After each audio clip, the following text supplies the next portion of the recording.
Let me ask you a trivia question. Which iconic hot sauce was launched by a Vietnam War refugee who smuggled gold into the United States inside cans of condensed milk? Was it A, Frank's Red Hot, B, Cholula, C, Tabasco, or D, Sriracha? The correct answer is D, Sriracha. David Tran fled Vietnam with no visa, no money, and just $20,000 in gold bars hidden inside food cans. He used it to build a hot sauce empire out of his van without spending a dime on advertising. Stories like this are what you're going to hear on The Best Idea Yet, a podcast that uncovers the surprising origins of the products we use every day, from Sriracha to the Super Soaker to Google Maps. They explore how these bold ideas went viral. You're about to hear a clip from the Sriracha episode of The Best Idea Yet. You can hear the full story by following The Best Idea Yet on the Wondery app or wherever you get your podcasts.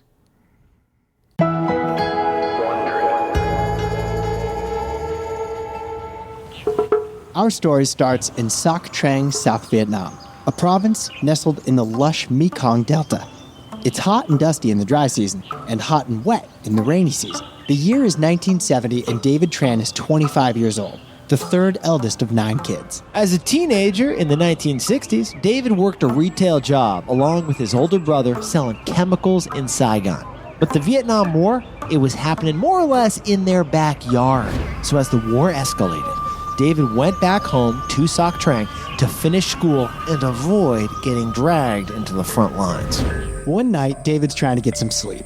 Suddenly, there's a loud knocking on the door. It's the military police. They've been going house to house looking for young men of draft age to join the South Vietnamese army. And now, it's David's turn. But in a way, David gets lucky, because instead of heading to the front as a combatant, he actually gets the biggest break of his life, because David is made a cook in the army. He's stationed mainly in Saigon, which is sheltered from battle for most of the war. At night, he can hear the bombs and the gunfire, but honestly, they seem pretty far away. And by day, he gets to visit the markets to buy ingredients for the meals that he's serving. And those Saigon markets, they are bursting with aromas that, frankly, we could probably smell from this podcast studio.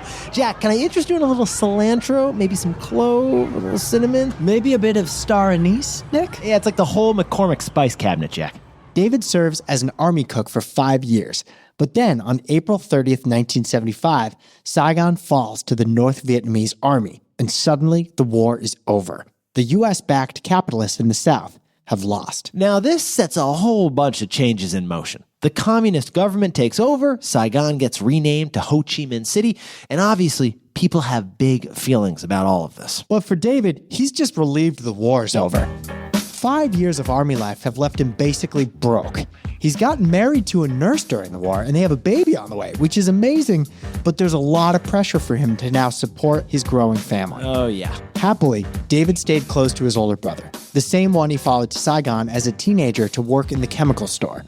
This brother owns some farmland just northeast of the city, and guess what he grows there? Alfalfa! Tons of alfalfa! No, it's gotta be chili peppers, right? It's chili peppers. It's chili peppers. David helps his brother farm the chilies and bring the crops to the market.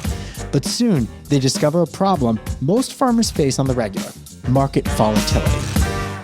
Market volatilities. Yetis, during harvest season, your crop is everywhere, and the price is super low. During scarce times, the price might be high, but you just don't have enough product. And it's exactly this situation that devastated American farms during the Great Depression.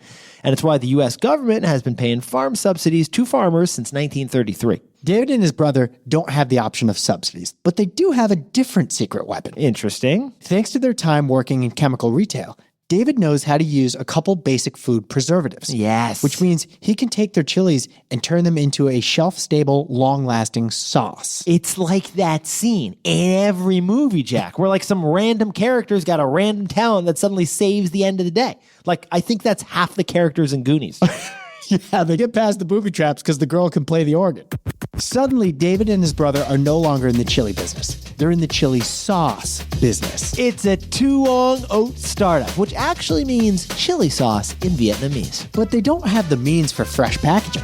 The business is so small, so young, so bare bones, that they repurpose Gerber baby food jars left behind by American soldiers. I'm sorry, Jack, pause the pod for a moment. David's first company relied on old, used, recycled baby food jars from G.I. Joe? That's what I'm saying. And the entire operation becomes a family affair. David's father-in-law washes the jars, and David processes the peppers. And Jack, this may be my favorite visual of all, but once the sauce is made, David then delivers it by bicycle to each of the markets throughout his neighborhood. You can hear the clink of the baby food jars while he's riding his bike over the potholes. Well, after 3 years in, David's small business is actually a modest success, even under communist rule. And if life had remained stable for David, we probably wouldn't be talking about him today. Good point. But then something happens that pushes David hard to make an unthinkable decision.